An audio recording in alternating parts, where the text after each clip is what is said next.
Salut tout le monde, aujourd'hui on va s'adresser aux kiteurs. On a voulu partager avec vous des conseils pour réparer votre matos, votre planche plus particulièrement. Et l'objectif c'est toujours de réduire au maximum votre impact et de faire durer au maximum la vie de votre matériel. Vu qu'on n'est pas forcément très doué avec nos 10 doigts avec Pierre, on s'est rapproché d'un expert, d'un shaper, c'est Nico de Woodyboard qui shape des planches en bois, des twin tips en bois et des surfs en bois. Et donc voilà, il va nous expliquer comment réparer une planche de kite de façon très simple et rapide. Est-ce que tu peux nous dire en quoi est fait une board? En fait, c'est du bois, c'est du plastique? C'est du bois, c'est du Polonia. Avec le rail, c'est un plastique ABS. Tu as une couche de fibre au-dessus, en dessous, en général, c'est un grammage assez important. Et ensuite, pour finir, un top sheet qui vient protéger la planche au-dessus et en dessous. Donc là, tout autour, tu as un rail. Ouais, en Et plastique. au milieu, ici, là, ça c'est du bois. Là. Ouais, là, tu vois, ton rail, il fait 10 mm tout autour comme ça, à peu près. Et tout le reste à l'intérieur, c'est du bois. Et donc le rail il est collé à champ dans la presse. Ok, donc il faut faire gaffe qu'ils prennent pas, en fait, qu'ils se décrochent pas trop et qu'ils prennent pas l'eau. Si ton rail est pété jusqu'à 10 mm, après c'est le bois. Donc c'est là que l'eau peut rentrer effectivement dans la planche. Donc la répa, il faut le faire avant que ça touche le bois. Exactement. Parce que là après, c'est tout qui délamine.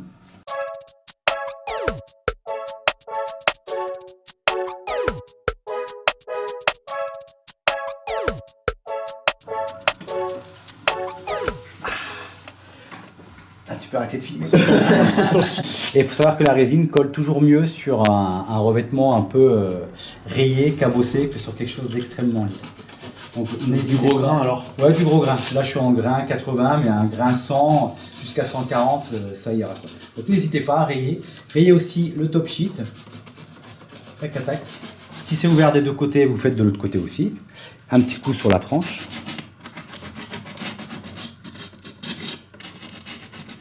Voilà, on est prêt. Il nous manque juste maintenant à parler de la résine. Là, il s'agit d'une résine époxy qu'on trouve vraiment partout. Vous pouvez les trouver dans les grandes surfaces de bricolage. Ça se trouve sous forme de seringue avec 2 cylindres. Vous voyez, il y a un poussoir pour 2 cylindres qui forment la seringue.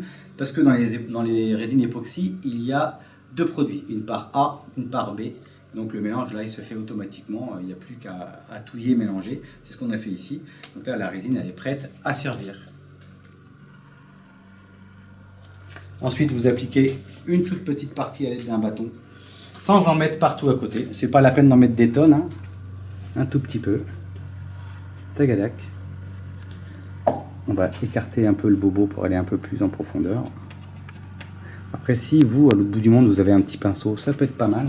De toute façon, après un coton-tige. Ou un coton-tige, ouais, un bout de tissu. Après, le fait de presser, de toute façon, avec les 2 martyrs, là, ça va mettre tout le monde d'accord.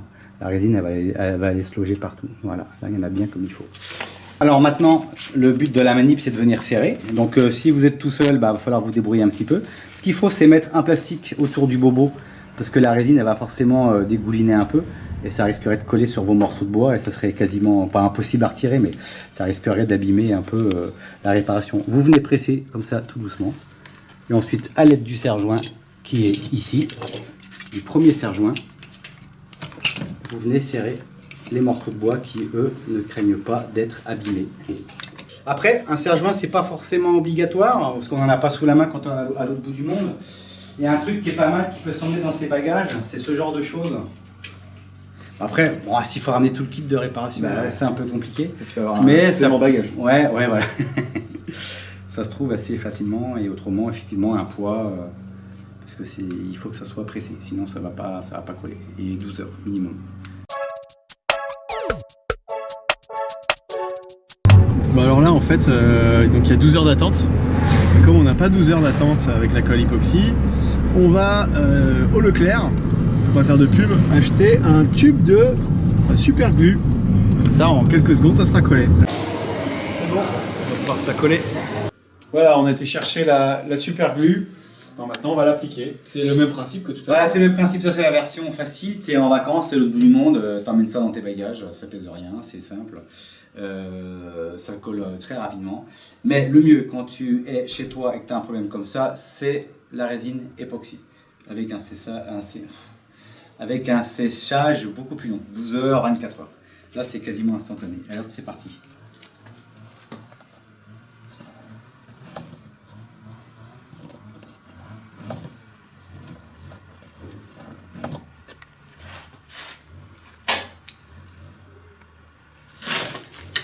Même principe, on met les martyrs sur le plastique, en faisant attention de ne pas plier le plastique n'importe comment, mais bien, de le mettre bien à plat. Tagadac, normalement, crac. Et là, on met les serre-joints, mais potentiellement, on n'en aurait pas besoin, quoi. On pourrait faire à la main. On peut faire à la main. Si tu es à l'autre bout du monde, tu peux serrer très fort avec effectivement à la main, ou alors il faut tenir peut-être 10 minutes quand même, donc c'est un peu fatigant, mais si vous êtes deux, vous relayez. Quelques instants plus tard.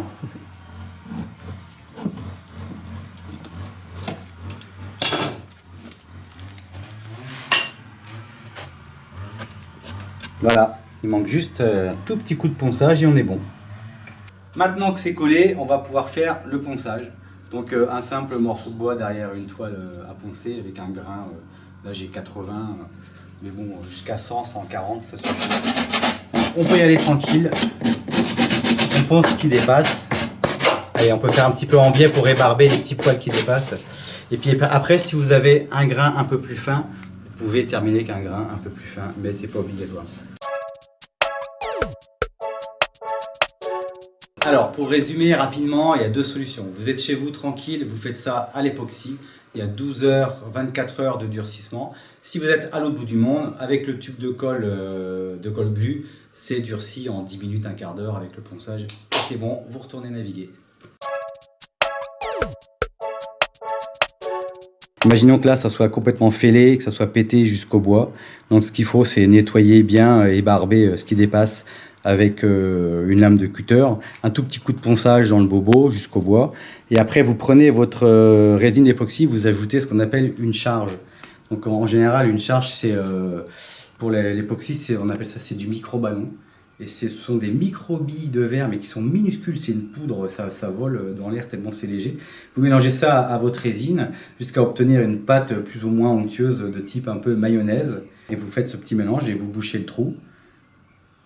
Vous n'avez même pas besoin de mettre de serre-joint ni quoi que ce soit, vous laissez comme ça, vous lissez avec votre lame de cutter le plus propre possible. Vous attendez 12 heures, 24 heures que ça sèche. Et ensuite, un petit coup de papier abrasif au-dessus, en dessous pour nettoyer propre. Et le trou est réparé et vous pouvez aller naviguer. Nico, t'as des super belles planches. Merci. Tu les achètes où? C'est moi qui les fabrique. C'est vrai. Ah, oui. C'est ton boulot alors. Donc c'est mon travail. Mon travail, c'est shaper en fait, comme on dit. Je fabrique des planches de kite sur mesure essentiellement. Donc en fonction du gabarit des gens, de leur poids, de leur niveau, du lieu de navigation, même de leurs ailes, de ce qu'ils veulent. Est-ce qu'ils vont évoluer dans leur navigation ou pas? Il y a beaucoup de paramètres et à partir de là, on fabrique la planche qui va vraiment coller à leurs attentes le plus possible. Pour la fabrication, j'utilise des bois locaux, c'est-à-dire qui poussent en Bretagne, on va dire région Grand Ouest aussi, parce qu'il y a un peu de Loire-Atlantique, un petit peu de Normandie. J'utilise une résine époxy biosourcée et des colorants naturels. Voilà. Là, j'aurais pu le ranger ce matin. Ça se tourne? que ça se mange. De séchage, j'y arriverai pas. Aujourd'hui, on s'adresse aux kiters. Étant donné qu'on n'est pas très doué avec nos 10 mains, nos 10 doigts. Yes.